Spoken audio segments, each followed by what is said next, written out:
Hello बच्चों, कैसा हो आप सभी का पेपर। देखो अभी भी आपको क्लास 12 का बोर्ड एग्जाम 2023 का फिजिक्स का पहला पेपर हो चुका है। इतना शानदार पेपर था, मतलब मैं तो अभी जब पेपर को देख रहा था तो मुझे हंसी आ रही थी कि ये तो सारा का सारा पेपर बस वही आ गया जो हम लोगों ने यहाँ पे यूट्यूब पे ऑनलाइन पढ़ा था और जो मैंने बच्चों को ऑफलाइन पढ़ाया था। यूट्यूब पे मैंने वो 3-4 चैप्टर नहीं करवाए थे, उनको अगर मैं छोड़ दूँ तो जो मैंने टारगेट सेट कर रखा था कि 90 से 95 क्वेश्चन हमारे जो पेपर है केवल उन्हीं में से आ जाएंगे, तो ठीक है ऐसा कैसा हुआ है। आप लोग भले ही मिला लेना, वो वीडियो सारी यूट्यूब पे पड़ी है, जो पेपर वो अभी आपके सामने यहाँ पे मैं प्रस्तुत कर ही रहा हूँ। तो देखना सारे प्रश्न वहाँ से आ रहे हैं, लगभग सारी चीज़ें आ गई।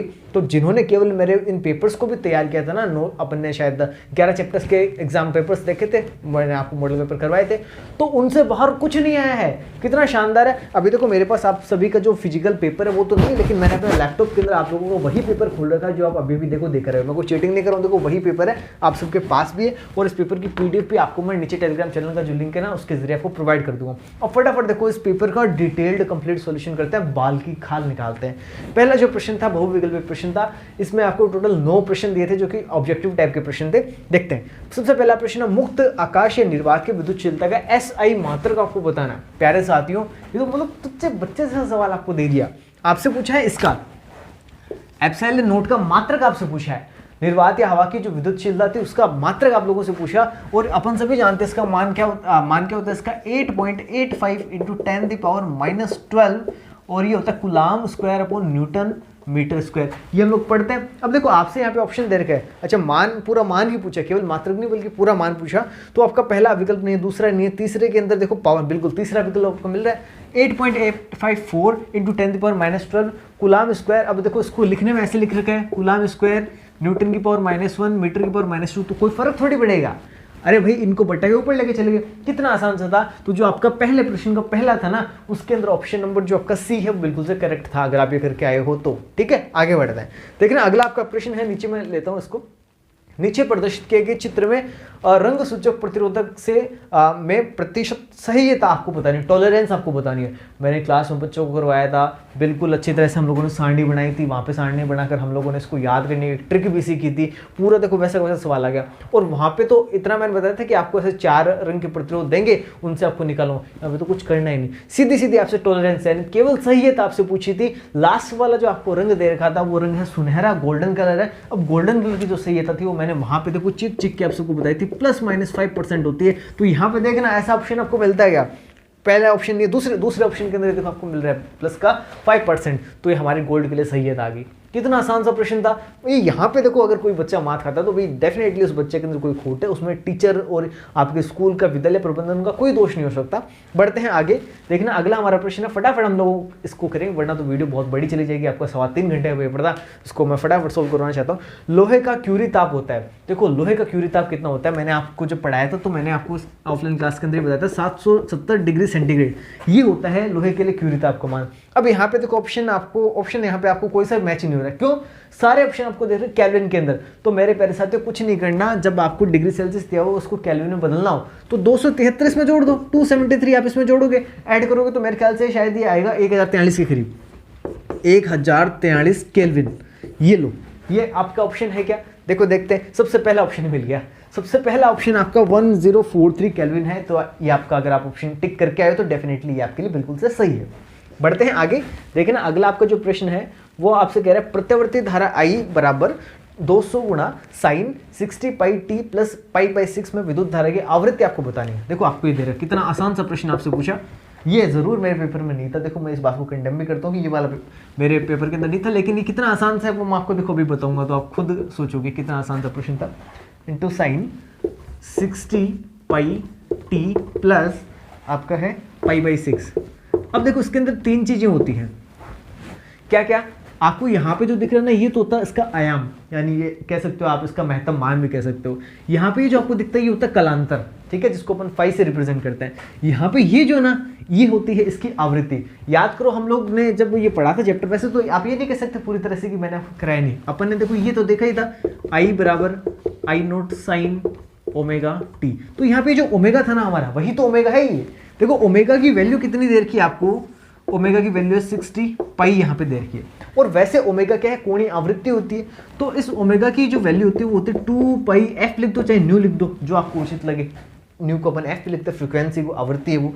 अब आपको पूछा इस आवृत्ति का मान, कितना आसान से देखो निकालना। ओमेगा का मान आपको दे रखा कितना है 60 पाई है, इक्वल्स टू 2 पाई न्यू है। 2 पाई से इसको काटो, पाई से तो पाई कट गया, और 60 को काटोगे तो 30 बार कटेगा, तो आपके लिए न्यू का मान कितना आ गया 30। और आवृत्ति का मात्रक होता है हर्ट्ज, ये हमेशा आपको ध्यान रखना, ये पता होना चाहिए। तो ये देखना हमारे लिए उत्तर आ गया। क्या ये हमारे ऑप्शन के अंदर है? तो देखता हूँ मैं, ऑप्शन नंबर पहला नहीं है, दूसरा नहीं है, तीसरा नहीं है, चौथा है। चौथे प्रश्न में अपन को देखो 30 हर्ट्ज मिल रहा है। कितना आसान सा प्रश्न हम लोगों से पूछा था, आराम से 1 नंबर का प्रश्न आप लोग कर सकते थे। बढ़ते हैं आगे।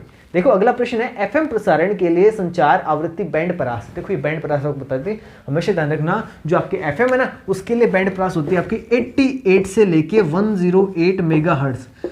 अब आप में से अगर कोई बच्चा, आजकल तो सारे देखो निब्बा निब्बे हैं, 2000 बाद के 2000 के बाद जामे हुए, तो उनका तो एफएम रेडियो देखा नहीं हुआ, बल्कि जब वो एफएम रेडियो चला करते थे, अभी मेरा तो बड़ा गहनता से देखा हुआ है, तो उसके अंदर जब अपन ट्यूनिंग सेट करते थे तो वो ट्यूनिंग होती, जो स्केल होता है ना ट्यूनिंग का, वो होता है 88 से 108 के बीच में था, है ना। तो आपने अगर रेडियो सुना होता तो आप जरूर इस प्रश्न कर सकते थे, अगर आपने किताब में नहीं पढ़ा तो भी मैं बता रहा हूँ। बाकी आसान सा प्रश्न था। तो ये ऑप्शन नंबर है आपका सी। ऑप्शन नंबर सी किसके अंदर होगा? पहले के 5 के अंदर ऑप्शन नंबर सी आपका बिल्कुल से करेक्ट हो जाता। बढ़ते हैं आगे। उत्तल लेंस की फोकस दूरी क्या होगी जिसकी क्षमता 2.5 डायप्टर है? यार कितना आसान सा प्रश्न आप लोगों से पूछा है ये। भाई अगर किसी ने गलत किया तो भाई बहुत दुविधाजनक बात है। वो कितना आसान सा था। आपको पता है कि कोई भी जो लेंस होता है ना, उसकी शक्ति जो होती है, क्षमता होती है, उसको पी से अपन रिप्रेजेंट करते हैं, और ये इसकी फोकस दूरी के व्युत्क्रम के बराबर होती है। अब आपसे इस एफ का मान पूछा है, इस पी का मान आपको दे रखा है, तो देखो एफ के लिए पहले तो फॉर्मूला बना लो, 1/p, और पी का मान कितना दे रखा है, प्लस का 2.5 दे रखा है। सोल्व करना है, इसको उत्तर आ जाएगा। देखो मैं इसको सोल्व करने के लिए यहाँ से इस पॉइंट को उठाऊंगा तो ऊपर मैं 10 कर दूंगा। अब देखो इसको मैं 5 के पाड़े से काटता हूँ, तो ये 2 बार और ये कटा 5 बार।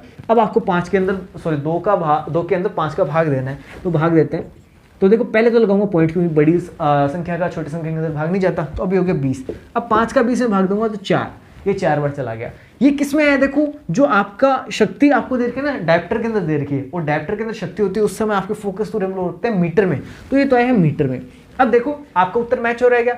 आपके जो ऑप्शन है उसके अंदर दे रखा है सेंटीमीटर के अंदर चारों ऑप्शन, और सेंटीमीटर के अंदर है तो डेफिनेटली 0.4 वहां पे होगा नहीं। तब इसको देखो किस में कन्वर्ट करें, सेंटीमीटर में, और इसको सेंटीमीटर में कन्वर्ट करने के लिए मैं क्या करूंगा, 100 से गुणा कर दूंगा, तो 100 से गुणा कर दूंगा तो सेंटीमीटर में बदल जाएगा। तो बताओ f बराबर 1 पॉइंट तो पहले से, तो 1 पॉइंट यहाँ से 1 जो रकम कर देंगे, यानी 4 और आपके ना 0 सेंटीमीटर, यानी 40 सेंटीमीटर आ गया। फोकस दूरी आपको कितनी है, 40 सेंटीमीटर। क्या आपको ऐसा विकल्प दिखाई दे रहा है? बिल्कुल ऑप्शन नंबर जो डी है ना, वो आपका बिल्कुल से दिखाई दे रहा है। तो ये जो आपका प्रश्न था ना, इसके अंदर फोकस दूरी आपको निकालनी थी, आपको लेंस की क्षमता दे रखी थी, तो 40 आपका उत्तर, 40 सेंटीमीटर आपका उत्तर होता, और आपके विकल्प कौन सा होता? चौथा विकल्प बिल्कुल से सही होता। बढ़ते हैं आगे। तो उम्मीद करूं भाई यहाँ तक के प्रश्न है ना, वो लगभग बच्चों ने सही किए होंगे। और प्लीज़ प्लीज़ प्लीज़ इस वीडियो के नीचे कमेंट करके आप मुझे बताना जरूर कि आपके कितने नंबर के जो प्रश्न वो सही हो रहे हैं, है ना, ज़रूर मुझे बताओगे, ताकि एक आकलन रहे। आप बताओगे, आपके जैसे और भी बच्चे बताएंगे, तो पता चलेगा कि हाँ फिजिक्स में किस किस का लेवल कितना कितना किया जा रहा है। और जिस दिन आपका देखो फाइनल रिजल्ट आएगा ना, तो प्लीज़ मुझे आपका जो रिजल्ट है वो ज़रूर बताना। अगर आपके अच्छे नंबर हुए तो हो सकता है मे बी पॉसिबल कि इंस्टा गुरुजी मंच की ओर से आपको मैं सम्मानित करने का अवसर प्रदान करूँ। ठीक है, तो बहुत शानदार सा अपन आगे एक आयोजन करने वाले, तो जरूर अपना रिजल्ट मुझे बाद में बताना। आगे चलते हैं। आपका 7वां प्रश्न है पहले का, वो आपसे पूछ रहा है कि 4 पाई कलांतर के तुल्य पथांतर कितना होता है।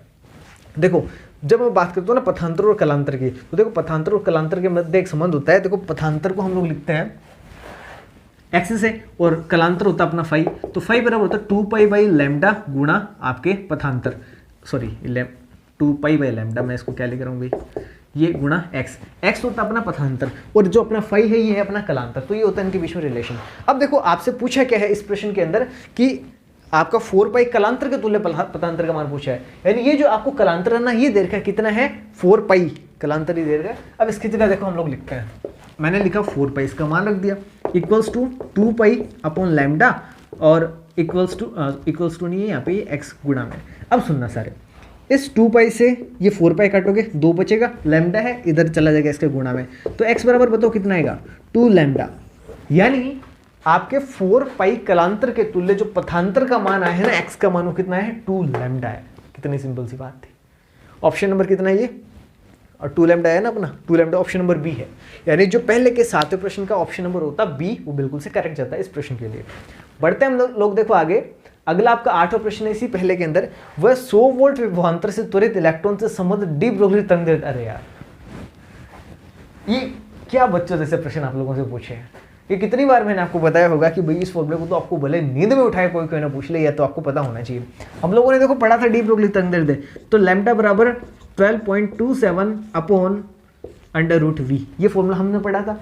यहाँ पे आपको देखो v का मान दे रखा है, और v का मान मैंने कहा था आपको वो ऐसी संख्या देंगे जिसका रूट आराम से निकल जाएगा, और वही हुआ। तो यहाँ पे आपको दिया 100, आपने जैसे 100 रखा, 100 का रूट करोगे तो क्या आएगा 10 आएगा, फिर 10 का जब आप भाग दोगे तो इसके अंदर भाग लेगा तो 1 पॉइंट और बढ़ जाएगा, ये लो ये यहाँ पे, तो 1.227 ये इसका उत्तर हो जाता। अब देखो आगे इसने कुछ कहा है क्या, बस खाली आपसे ये पूछी थी। हाँ, अब देखो ये वैल्यू हम लोग निकालते हैं किसमें, अंगस्ट्रोम में। आपको सारे ऑप्शन चारों दे रखे हैं नैनोमीटर में।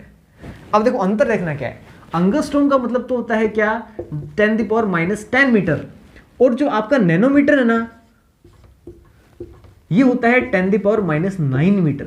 इसका मतलब देखो थोड़ा सा यूनिट में जोड़ है, तो सीधा ये देख के अगर किसी ने टिक कर दिया ना तो भाई वो गलत कर बैठा है, या और आपको बता दूं ये अंगस्ट्रोम में अपन को उसको नैनोमीटर में बदलना है। तो देखो अंगस्ट्रोम में 10⁻⁻10 मीटर होता है, और यहाँ पे 10⁻⁹ मीटर है, अपन को नैनोमीटर में बदलना है। तो इससे पहले तो हम क्या करेंगे, 10⁻⁻10 है ना, इसको कैसे लिख लेंगे 10⁻⁻1, तो ये गुणा होकर वापस से -10 बनेगी, इसको बट्टा में ले जाएंगे यानी भाग दे देंगे। तो मैं इस अंगस्ट्रोम को जब चेंज करूंगा ना तो लैम्डा बराबर ये मुझे प्राप्त होगा 0.1227 नैनोमीटर। ये लो, ये आपका उत्तर होता है। और देखते हैं कौन से ऑप्शन के अंदर है, तो ये है हमारा option number C. Option number C है ना, वो आपको बिल्कुल से करेक्ट दिख रहा है। तो इस प्रश्न में अगर किसी ने ऑप्शन नंबर सी टिक किया तो डेफिनेटली वो करेक्ट है। बढ़ते हैं आगे।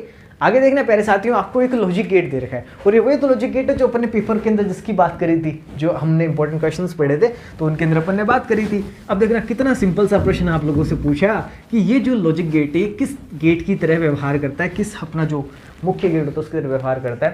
देखो सिंपल सा डायग्राम है, मैं इसको डायग्राम को बना नहीं रहा, देखो आपको दिखा देता हूँ। आपके पास वैसे पेपर है, देखो ये डायग्राम है, अगर ये जूम हो पाए तो देखो, जूम भी कर दिया मैंने, थोड़ा सा इसको इधर खिसका देता हूँ। ये देखो ये प्रश्न है, ये डायग्राम है, आप लोगों से पूछे है, मे बी ब्राइटनेस कम होगी तो ये ब्राइटनेस इसकी मैक्सिमम इतनी है, तो आप यहाँ पे देख सकते हो, ठीक है। ये आपको लॉजिक गेट दे रखा है, तो इसमें देखना क्या है कि दो हमारे यहाँ पे इनपुट है ए और बी, यहाँ से दोनों इनपुट देखो सेम हो रहे हैं, ये एंड गेट है, ये एंड गेट है। एंड गेट के आगे देखो नोट गेट लगा, मतलब ये नान गेट बन गया, ये भी नान गेट हो गया। फिर इन दोनों से जो आउटपुट आया ना उसको लेके गए फिर से एक नान गेट के अंदर, और फिर अपन को आउटपुट पूछा है।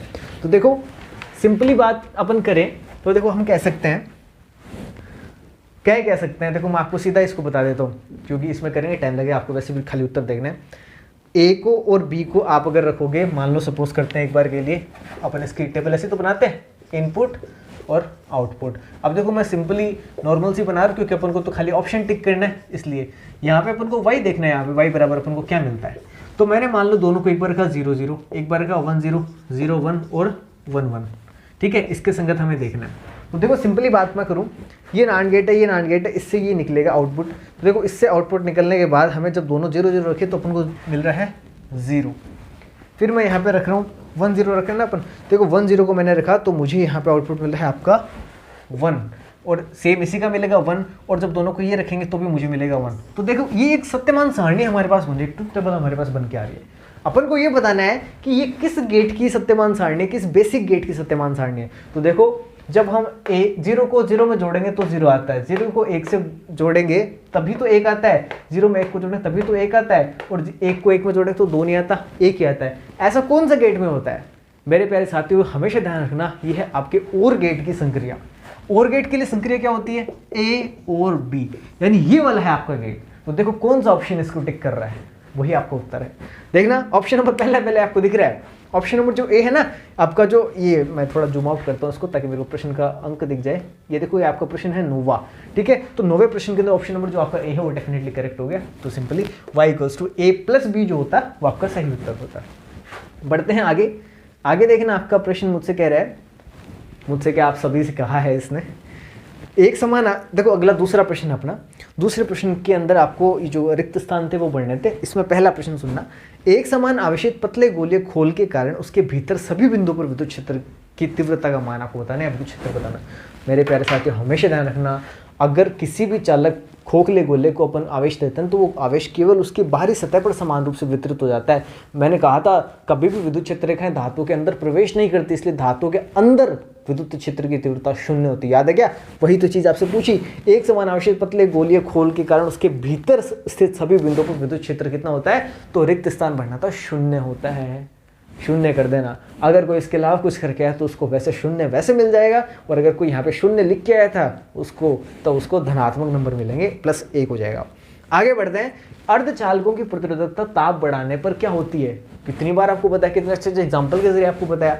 चालकों की तो देखो ताप बढ़ाने पर प्रतिरोधकता बढ़ती है, लेकिन कुचालकों और अर्धचालकों की प्रतिरोधकता घटती है। क्यों? नालायक कुछ इलेक्ट्रॉन मुक्त हो जाते हैं, अपने लिए फायदे की बात है, तो प्रतिरोधकता घटती है। ध्यान रखना, फिल इन द ब्लैंक्स में।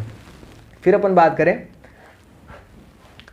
दो समान दिशा में प्रवाहित होने वाले विद्युत धाराओं के चालकों के मध्य देखो हमेशा आकर्षण का बल लगेगा।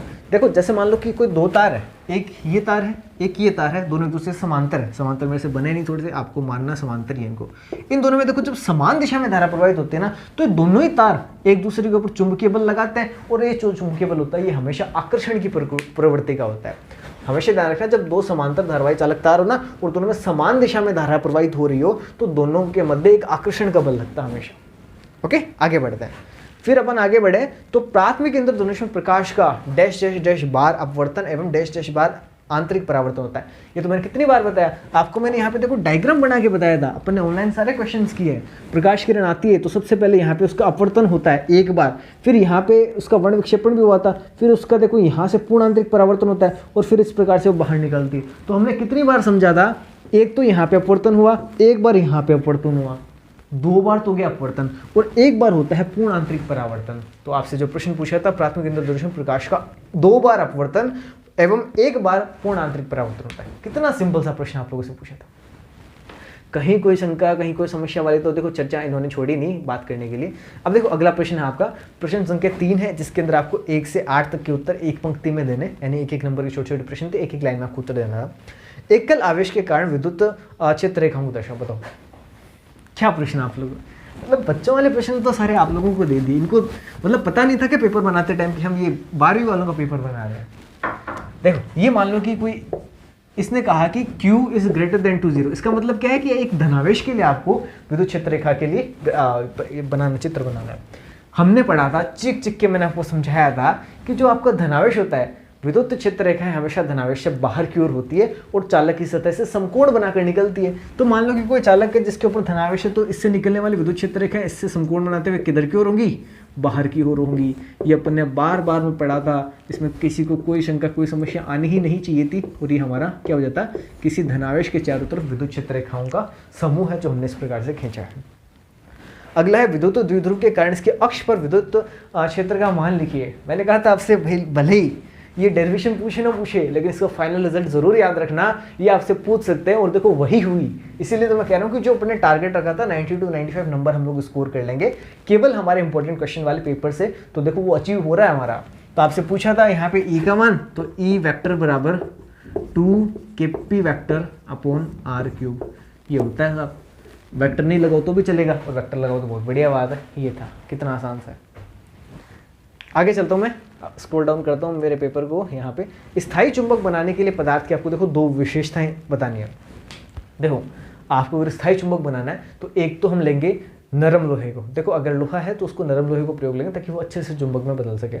दूसरा, अच्छा नरम लोहे का प्रयोग तो हम लोग विद्युत चुंबक बनाने में भी करते हैं। आपसे यहाँ पे देखो स्थायी चुंबक के बारे में पूछा है, तो स्थायी चुंबक के बारे में हम बोलेंगे कि एक ऐसा पदार्थ हो जिसकी धारणशीलता उच्च हो, जिसकी रिटेनेबिलिटी है ना, रिटेनेबिलिटी वर्ड तो इसके लिए बहुत अच्छा वर्ड है, जिसकी धारण क्षमता है ना वो सबसे ज़्यादा हो, तो ऐसा पदार्थ सर्वश्रेष्ठ होता है। इसके अलावा हम लोग कहते हैं कि उसके दृष्टांत गुण है ना वो अच्छे होने चाहिए। इसके अलावा अपन ये भी कह सकते हैं कि वो जो पदार्थ होता है ना उसकी सहक्रियाशीलता वो ज़्यादा होनी चाहिए। तो ये कुछ गुण हो गए।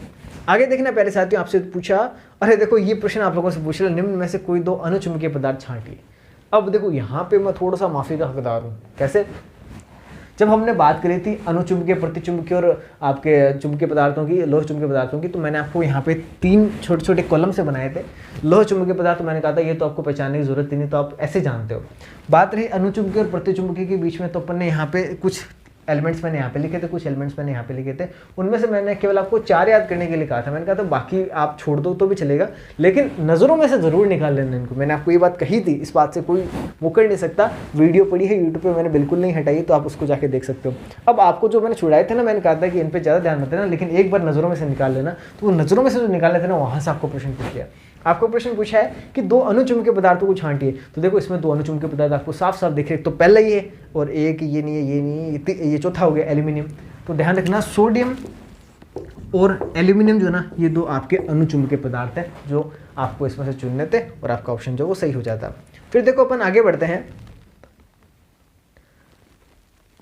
निर्वात नलिका मैग्नेट्रॉन द्वारा उत्पन्न जो विद्युत चुंबकीय तरंग है ना, उसका नाम आपको बताना है। तो मैंने आपको ये प्रश्न 8वें चैप्टर में जब पढ़ा रहा था, तो उस समय मैंने जो ऑफलाइन मेरे बच्चे ना उनको जरूर कहता, ऑनलाइन मैंने चैप्टर करवाया नहीं। तो ध्यान रखना, मैग्नेट्रॉन पूछे ना, मैग्नेट्रॉन द्वारा उत्पन्न विद्युत चुंबकीय तरंग का नाम बताओ, तो ध्यान रखना यह है सूक्ष्म तरंगे। मैग्नेट्रॉन द्वारा सूक्ष्म तरंगे उत्पन्न होती है। मैंने ऑफलाइन बच्चों को करवाया है, और वो ऑफलाइन बच्चे वाले बच्चे जो है ना, अगर वो इस वीडियो को सुन रहे नलायक को अगर नहीं करके आए हो ना, तो देख लेना, तुम्हारी खैर नहीं। आगे बढ़ते हैं। अगला आपका प्रश्न है, एक अवतल दर्पण की वक्रता त्रिज्या 28 सेंटीमीटर की फोकस दूरी याद कर दो। यार मतलब एकदम निहत्ते नलायक बच्चे आप लोगों को समझकर ये पेपर बनाया गया लगता है मेरे को। यार मतलब वक्रता त्रिज्या देखिए, फोकस दूरी आपसे पूछ रहा है कितना, मतलब 8वीं क्लास का प्रश्न आप लोगों से पूछ रहा है। सभी जानते हो जो फोकस दूरी होती है वक्रता त्रिज्या की दुगनी होती है। तो यहाँ से हम लोग फोकस दूरी है तो दुगनी नहीं होती भाई, आधी होती है। मैं गलत बोल रहा हूँ, बच्चों वाला सवाल मैं गलत कर रहा हूँ। ये लो, ये आपका रिलेशन होता है। अब देखो इसमें आपको दे रखी है वक्रता त्रिज्या 28 सेंटीमीटर। इस आर का मान देखो आपको दे रखा है 28, तो 28/2 करोगे कितना आएगा, 14 सेंटीमीटर आएगा। ये आपको उत्तर हो गया। कितनी सिंपल सी बात है। आगे देखना, आगे आपसे पूछा फ्रेनेल दूरी, प्रकाश की तरंगदैर्घ्य तथा द्वारक की साइज के मध्य संबंध बताने वाला आपको एक सूत्र जो है ना वो बताना है। तो देखो बहुत ही सिंपल सा इसका सूत्र है, ठीक है।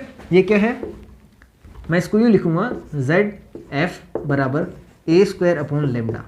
देखो ये सूत्र क्या बता रहा है, ये आपको फ्रेनेल दूरी, तरंगदैर्घ्य और जो दर्पण का द्वारक है ना, उनके बीच में एक संबंध को व्यक्त कर रहा है, जो कि आपको सीधा सीधा सूत्र लिखना था। इसमें कहीं कोई थ्योरी वगैरह कुछ नहीं थी। हाँ, ये जरूर लिख सकते थे कि यहाँ ZF ये फ्रेनेल दूरी होगी, A दर्पण का द्वारक हो गया, लैम्डा तरंगदैर्घ्य हो गया। ये इतना सिंपल सा प्रश्न था, आपके कहीं कोई नंबर कटते नहीं, एक नंबर सीधा सीधा था।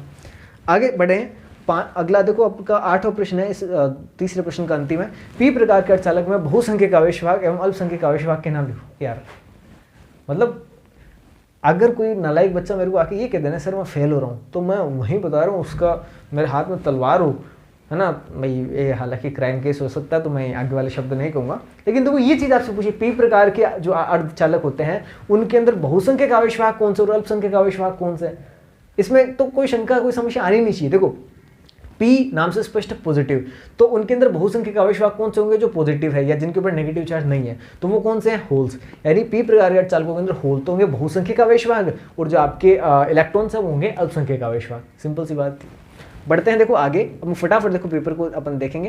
देखो सेक्शन बी हमारा आ गया। चौथा प्रश्न है, एक न्यूमेरिकल है, 2 × 10⁻⁹ कुलाम आवेश के कारण इससे 9 × 10⁻⁴ मीटर दूरी पर स्थित किसी बिंदु पर विद्युत विभव का मान आपको ज्ञात करना है। विभव का फॉर्मूला देखो हम सभी जानते हैं, V बराबर क्या होता है, KQ/R। इस फॉर्मूले के अंदर आपको मान रखना तो इसको सोल्व करना था। अब देखो मैं यहाँ पे सोल्व कर रहा हूँ, बहुत बड़ा वीडियो हो जाएगा, इतना टाइम नहीं अपने पास। तो देखो मैंने इसको सोल्व करके अपने पन्ने पर लिख रखा है। कहाँ पे लिखा था भाई, ये रहा। तो ये कितना आएगा, 2 × 10⁻⁻⁶ वोल्ट्स आएगा, ठीक है। ये आप निकाल लेना है, फॉर्मूला ये लगेगा, सीधा सीधा मान रखना। K का मान है 9 × 10⁻⁹ newton metre square upon coulomb square, मात्रा आपको रखना नहीं। Q का मान आपको दे रखा है, R का मान आपको दे रखा है, V का मान आपको निकालना। सिंपल सी बात है, वो इतना आएगा। मैंने निकाल लिया और निकाल के बता रहा हूँ।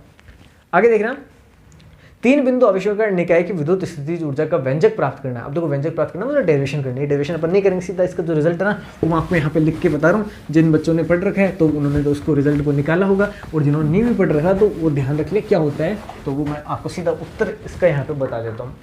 तो स्थितिज ऊर्जा पूछी थी, स्थितिज ऊर्जा को हम लोग यू से लिखते हैं, KQ। अब Q के रूप में देखना, 3 आवेश हैं तो 3 आवेश का निकाय बनेगा। तो पहले मैं दूसरे को लिख देता हूँ, और इन दोनों के बीच की जो डिस्टेंस है ना R12। फॉर्मूला देखो यही लगना है अपना, ये फॉर्मूला लगा रहा हूँ। K को कॉमन निकाल रखा। अब जो 3 प्रकार के आवेश है ना, यहाँ पे Q1 Q2 Q3 उनके लिए देखना, और दूरी उनके बीच में देखना। तो स्ट्राइडनेस के ऊपर ध्यान रखना, प्लस फिर पहले और तीसरे को ले लेता हूँ, दूरी पहले और तीसरे के बीच में, फिर दूसरे और तीसरे को ले लेता हूँ, ये लो बट्टा R23। ये आ गई आपके 3 आवेशों पर जब निकाय बनता है तो उसके लिए स्थितिज ऊर्जा का जो सूत्र होता है वो ये होता है। ये आपको व्युत्पत्त करना था, सिंपल सी बात थी, आप कर सकते थे। अगला देखना प्रश्न, देखो ये प्रश्न मैंने आपको दे रखा है, ये प्रश्न मैंने आपको दिया था, आपके जो एग्जाम पेपर मैंने बनाए थे ना इंपॉर्टेंट क्वेश्चंस के, उसके अंदर मैंने कोई प्रश्न दे रखा है। किसी परिपथ में 0.1 सेकंड में धारा 5 एम्पियर से 1 एम्पियर तक गिरती है, वहां पे 0 एम्पियर था एक की जगह, वहां पे क्या था 5 एम्पियर से 0 एम्पियर तक गिरती है ना, ये था। तो सिंपल सी बात है, इसमें देखो दिया है, मैं आपको क्या लिखना था, आपको समय का मान 0.1 सेकंड दे रखा है, या आप कह सकते हो कि समय में परिवर्तन dt का मान आपको दे रखा है। फिर आपको धारा में परिवर्तन, देखो di आपको दिया है कितना, 5 एम्पियर से 1 एम्पियर तक गिरते हैं, तो परिवर्तन निकालना डी लगाया मतलब, तो परिवर्तन आएगा 4 एम्पियर का, 4 एम्पियर का परिवर्तन आ गया।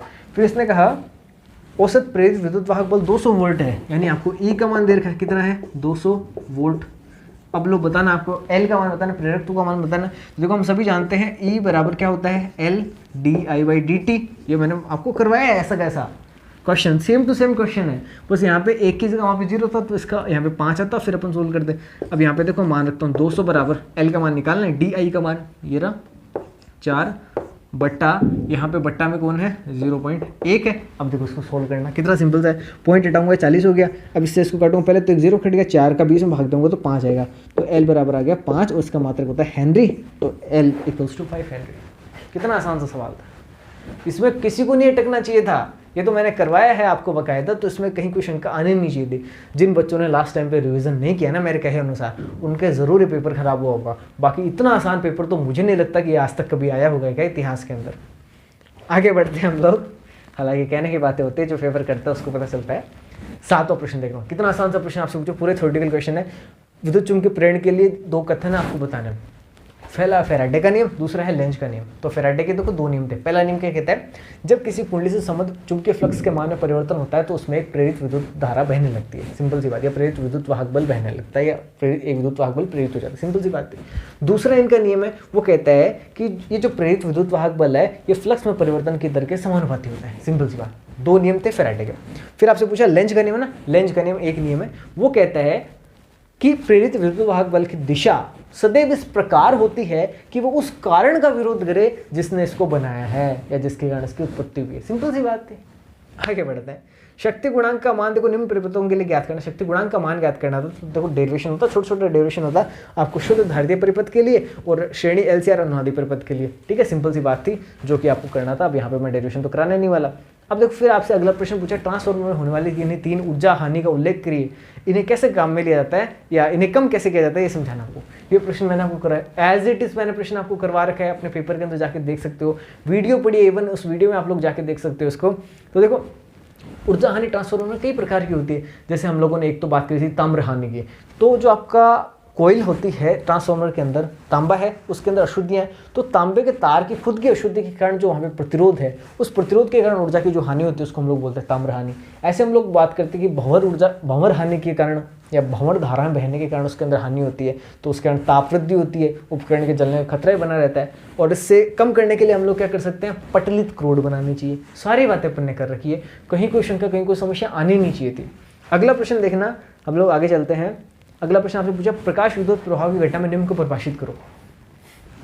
यार हंसी आती है कि एग्जामिनर ने अपने वाले पेपर की वीडियो कहीं देख तो नहीं ली थी, सारे के सारे प्रश्न वही दे रहा है। देखो आपसे पूछा कार्यफलन, मैंने आपको कितनी बार बताया था, वह न्यूनतम ऊर्जा जो किसी धातु की सतह से इलेक्ट्रॉन निकालने के लिए चाहिए, कार्यफलन, सिंपल सी बात। फिर आपसे पूछा निरोधी विभव, एनोड का वह ऋणात्मक विभव जिस पर प्रकाश विद्युत धारा का मान 0 हो जाता है, निरोधी विभव कहलाता है। कितनी बार मैंने आपको बताया, सिंपल सा प्रश्न आपसे पूछा था।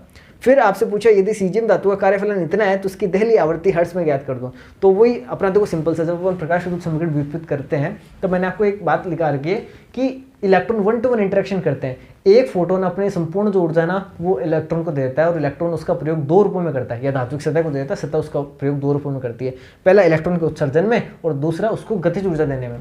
तो जब ये आवृत्ति केवल दहली आवृत्ति के बराबर है ना, उस समय इलेक्ट्रॉन केवल धातु की सतह से निकलेगा, यानी कार्यफलन के बराबर होगा। तो आपकी जो h न्यू का मान है ना वो केवल कार्यफलन के बराबर होगा, है ना, कार्यफलन को ऐसे लिखेंगे। और चूंकि आवृत्ति आपकी दहली आवृत्ति न्यू, तो आपको इसका मान दे रखा है, ये एक नियतांक होता है, आपको न्यू नोट का मान निकालना था, तो न्यू नोट बराबर फाई नोट बट्टा h। इसमें आप मान रख के इसको सोल्व करते, तो आई थिंक मैंने इसको सोल्व किया था अभी। कौन सा प्रश्न है ये, 11वां है ना, हाँ 11वें प्रश्न मैंने सोल्व किया था। तो यह है 5.16 इसका आपको सीधा उत्तर मिल जाएगा ना, दोनों का आपको मान रखना है। इसका मान 6.62 इंटू 10⁻34 जूल सेकेंड होता है, और यहाँ पे इसका मान आपको देखा वो रखना है। तो न्यू नोट का मान आपको क्या मिलेगा 5.16 इंटू 10⁻, कितना है 14 हर्ट्ज इंटू 10⁻14 हर्ट्ज। ये इसका उत्तर आ रहा था। कितना सिंपल सा प्रश्न था, कर सकते थे आराम से।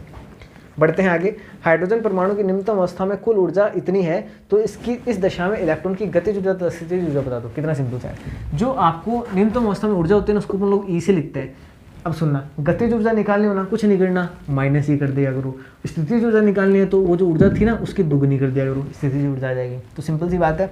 तो आपको कितने देर की है, कहाँ गया प्रश्न, ये रहा।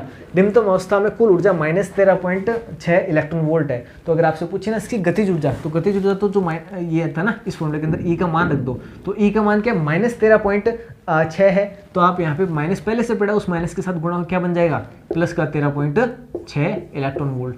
ये तो आगे उसकी काइनेटिक एनर्जी, इक्के से इसको लिख सकते हैं, कोई दिक्कत नहीं। फिर हम बात करते हैं उसकी स्थितिज ऊर्जा। स्थितिज ऊर्जा को पोटेंशियल एनर्जी को ईपी से लिखते हैं हम लोग। ये किसके बराबर होती है, इसको 2 से गुणा कर दो। तो माइनस जो आपका 13.6 था ना, उसको 2 से गुणा करेंगे अपन, तो कितना 13 दूनी 26 होता है, और 6 का दुगुना कितना होता है 12 होता है। तो ये 26 और 27 हो गया, 27.2 इलेक्ट्रॉन वोल्ट। ये लो कितना सिंपल से कर सकते थे आराम से। बढ़ते हैं आगे। आगे देखना अपना, हाँ कहाँ गया प्रश्न, ये रहा। परमाणु के रदरफोर्ड मॉडल की 2 कमियां लिखो। तो देखो ये तो आप केमिस्ट्री में 9वीं क्लास से पढ़ते हो यार, ये मैं थोड़ी बताऊँ अब यहाँ पे आपको। सिंपल सी बात थी भाई, रदरफोर्ड जो है वो एक तो इलेक्ट्रॉन की जो कक्षा है ना उनके बारे में ज़्यादा कुछ नहीं बता सका, और एक आप लिख सकते हो ये तो किसी में टिका दो चाहे कि इलेक्ट्रॉनिक जो स्पेक्ट्रम उसकी व्याख्या नहीं कर सका। सिंपल सी बात। हाइड्रोजन स्पेक्ट्रम में उस श्रेणी का नाम बताओ जो दृश्य प्रकाश जो है वो उसके अंदर दिखाई देता है। तो ध्यान रखना बामर श्रेणी, बामर श्रेणी है उसके अंदर दृश्य प्रकाश आपको दिखाई देता है। सिंपल सी बात थी, ये 12वीं क्लास की बात थी इसलिए मैंने आपको बताया, बाकी सिंपल सी बात थी। रेडियोएक्टिव क्षयता का नियम लिखिए। किसी रेडियोएक्टिव तत्व का क्षय स्थिरांक 0.693 प्रति मिनट है, तो इसकी अर्ध आयु का मान मिनट में ज्ञात कर दो। कितना सिंपल सा प्रश्न। रेडियोएक्टिव क्षयता का नियम, रेडियोएक्टिव विघटन का नियम, रदरफोर्ड सोडी का नियम मैंने आपको कितनी बार कराया है। अपन ने बात करी थी रेडियोएक्टिव विघटन की दर निश्चित नहीं होती, लेकिन निश्चित समय में विघटित होने वाले परमाणुओं की संख्या निश्चित होती है। ये रदरफोर्ड सोडी का नियम था। और दूसरे में इन्होंने कहा था कि रेडियोएक्टिव विघटन की दर उस समय मौजूद सक्रिय परमाणुओं की संख्या के बराबर होती है, संख्या के समानुपाती होती है। ये बात अपन ने की थी रदरफोर्ड सोडी के नियम में। आपसे पूछा कि रेडियोएक्टिव क्षय स्थिरांक का मान, देखो आपको किसका मान दे रखा है, लैम्डा का मान दे रखा है 0.693 है प्रति मिनट है, पर मिनट है ना इसका मान रखा है। फिर ये बोल रहा है कि इसकी अर्ध आयु का मान मिनट में ज्ञात करना है। इसकी अर्ध आयु का मान आपको ज्ञात करना है। देखो अर्ध आयु अपन बोलते हैं T1/2, T हाफ किसके बराबर होता है 0.693 बट्टा लैम्डा के बराबर होता है। अब देखो लैम्डा का सेम मान आपको दे रखा है, कुछ नहीं करना था, लैम्डा का आपको सेम मान यहाँ पे रखना था। ये लो काटो कितना आएगा, 1 आएगा। ये लो अर्ध आयु काल का मान आ गया 1 मिनट। इतना सिंपल था, इसमें कहीं कोई समस्या थी नहीं, कोई शंका वाली बात ही नहीं थी यहाँ पे। बढ़ते हैं हम लोग आगे। अगला देखना आपका प्रश्न है 15वां। निम्न को परिभाषित करो। कितना आसान सा प्रश्न पूछ लिया इस चैप्टर से। एक ही प्रश्न के अंदर आपको 3 चीजें पूछ ली, कितना आसान सा हो गया। नाभिकीय संलयन। जब 2 हल्के नाभिक आपस में जुड़कर एक भारी नाभिक का निर्माण करते हैं तो ये प्रक्रिया नाभिकीय संलयन कहलाती है। नाभिकीय संलयन पृथ्वी पर संभव नहीं, क्योंकि इसके अभिक्रिया के संपन्न होने के लिए अत्यधिक उच्च तापमान की आवश्यकता होती है, जो केवल तारों पर ही संभव है। इतनी बात लिखनी थी। फिर पूछा आपसे नाभिकीय विखंडन। जब एक भारी नाभिक दो या दो से अधिक हल्के नाभिकों में टूटता है तो ये प्रक्रिया नाभिकीय विखंडन कहलाती है। इस दौरान काफ़ी अधिक उच्च मात्रा में ऊर्जा मुक्त होती है। सिंपल सी बात थी। फिर आपसे पूछा द्रव्यमान क्षति, तो ये भी अपन ने बात करी थी कि नाभिक के इसको क्या कहेंगे अपन, एक जो वर्ड था नाभिक के सैद्धांतिक द्रव्यमान और नाभिक के मापित द्रव्यमान के अंतर को ही द्रव्यमान क्षति कहते हैं। ये बात अपन ने कर रखी है। जब नाभिक बनता है तो उसमें ऊर्जा की जो हानि होती है ना, जो ऊर्जा चाहिए होती है वो द्रव्यमान हानि के तुल्य होती है। फिर आपसे पूछा था कितना आसान, सेक्शन सी आ गया बड़े वाले प्रश्नों वाला। व्हीटस्टोन सेतु का नामांकित परिपथ चित्र बनाकर सेतु में शून्य विक्षेप के लिए प्रतिबंध विकसित कीजिए। अपन ने बात करी थी, अपन ने चित्र बनाया था एक चतुर्भुज की 4 भुजाओं के, तो 4 अपन ने प्रतिरोध लगाए थे जिनमें 3 प्रतिरोध ज्ञात थे, 1 प्रतिरोध अज्ञात था। फिर अपन ने पी क्यू बट्टा क्यू बराबर आर बट्टा ऐसे अपन ने प्रतिबंध निकाला था शून्य विक्षेप का, वही तो सिद्ध करना था। सिंपल सी। और ये बड़े वाले प्रश्न के अंदर पूछा है नलायक को, ये और देखो आप इतनी अच्छी बात है, नंबर कहीं कटने नहीं चाहिए थे। 56 में 56 नंबर का पेपर है। अगला प्रश्न आपसे एम्पीयर का परिपथीय नियम से एक अधिक लंबी धारावाही परिनालिका के अक्ष पर चुंबकीय क्षेत्र का व्यंजक प्राप्त करो। याद करो मैंने करवाया कि नहीं कराया, वो याद आ रही क्या। देखो ये चित्र अपन ने बनाया था, ये बेलनाकार परिनालिका, ये देखो ये अपनी बेलनाकार, इसके ऊपर अपन ने ऐसे तार लपेटा था। फिर अपन ने एक वर्गाकार पथ की कल्पना करी थी PQRS। फिर अपन ने इसके बीच में कहा था कि चुंबकीय क्षेत्र इस प्रकार से है, तो इस वाले पथ के लिए थीटा का मान 0 डिग्री था, इसके लिए 90 डिग्री, इसके लिए 90 डिग्री, इसके लिए बाहर है इसलिए बी का मान 0 किया है ना अपन ने, वही चीज़ पूछी है। ऐसे मैंने पेपर हवा में नहीं बनाया था, अब तो यकीन हुआ ना आप लोगों को, जो मैंने आपके लिए इंपॉर्टेंट क्वेश्चन बनाए थे वो हवा में नहीं बनाए थे, मैंने बहुत टाइम देकर वो सारे पेपर्स बनाए थे। और उसका परिणाम है ये कि आपका देखो कितने सारे प्रश्न आपके केवल उन्हीं प्रश्नों में से आ रहे जो अपने नौ प्रश्न, हर चैप्टर के 9% निकाले थे अपने, लगभग किसी के 8 थे, किसी के 7 थे, किसी के 10 थे अधिकतम, एक चैप्टर के 11 थे आई थिंक, उनमें से सब कुछ आ रहा है, सब कुछ आ रहा है। आपने अगर तैयारी की होती तो डेफिनेटली देखो 56 में 56 नंबर का ये था। फिर देखो आपसे पूछा है व्यतिकरण फ्रिंज प्रतिरूप उत्पन्न करने के लिंग के द्विस्लिट प्रयोग का आवश्यक चित्र द्वारा समझाओ, प्रदीप्त फ्रिंजों के लिए फ्रिंज चौड़ाई का व्यंजक विकसित करो। ये चैप्टर मैंने नहीं कराया था, ना मैंने ऑफलाइन करवाया ना मैंने ऑनलाइन करवाया, ठीक है। क्यों नहीं करवाया था, तो इसका रीज़न है कि मैं इस पिछली जो फरवरी 25 फरवरी तक तो मैं अपने एग्जाम की प्रिपरेशन कर रहा था। उसके बाद मैंने तो शायद 2 मार्च से या 4 मार्च से मैंने पढ़ाना स्टार्ट किया था, और यूट्यूब पे तो मैं उससे भी थोड़ा लेट आया, आई थिंक 2-3 दिन उसके बाद में आया। तो मैंने साल केवल इतना ही पढ़ाया था, तो मेरे ये चैप्टर नहीं हो पाए थे, लेकिन जितने चैप्टर मैंने पढ़ाए थे उन सब का निचोड़ आपके सामने, रिजल्ट आपके सामने है। जो मैंने आप लोगों के लिए मेहनत करी थी वो कैसी रही ये आप लोगों ने अब देख ही लिया होगा। मैं हालांकि उस टाइम बार बार कहता था कि आप केवल इन्हीं प्रश्नों को कर लो तो भी आप बहुत अच्छे अंक अर्जित कर सकते हो, और अब तो मैं कह रहा हूँ कि केवल इस प्रश्न को छोड़ दो, या एक प्रश्न हो रहा है तो उसको छोड़ दो, उसके अलावा तो कहीं कोई प्रश्न बाहर से गया ही नहीं। ये वाला प्रश्न देखो 3 नंबर का है, 56 नंबर का पेपर था, 3 नंबर इसके घटा दो और 1 नंबर का वो प्रश्न था, 4 नंबर घटा दो। 52 नंबर का पेपर तो केवल उन्हीं प्रश्नों में से आया है जो प्रश्न मैंने आपको करवाए थे। हर चैप्टर के अपने 9-10 या 8-7 प्रश्न अपने किए थे, उनमें से सारा का सारा पेपर पड़ गया। 52 नंबर का पेपर अपने वाले पेपरों के अंदर से आया है। इससे बड़ी उपलब्धि की बात और क्या हो सकती है। अगर आप लोगों ने वास्तव में तैयारी करी होती है ना प्यारे साथियों, तो डेफिनेटली आपका बहुत शानदार ये रिजल्ट देके जाती है आपकी फिजिक्स, जिसकी आपको इतनी चिंता हो रही थी। मित्रों, उम्मीद करता हूँ कि मेरी जो मेहनत है उसने आपके लिए सकारात्मक कदम उठाए। अब देखो आपसे एक छोटा सा मेरा दरख्वास्त और सुन लो। आप लोगों की क्लास 12 हो चुकी, अब आगे आपको क्या करना है इसके संबंध में मैं आपकी बहुत सारी करियर गाइडेंस अभी जैसे आपके हर एग्जाम पेपर हो जाएंगे ना उसके बाद मैं स्टार्ट करूँगा। तो आपको ज़रूर अपने करियर रिगार्डिंग कुछ भी बात करनी हो तो डेफिनेटली आप मुझे नीचे कमेंट करके ज़रूर बताना आपकी जो क्वेरीज है। मैं जो अपनी सीरीज़ स्टार्ट करूँगा उसमें आपके नाम के साथ आपके प्रश्नों को भी लूँगा कि आपको क्या करना है, और आपको यदि इस फील्ड में जाना है तो आपको क्या करना चाहिए, ये अपन सारी बातें करेंगे।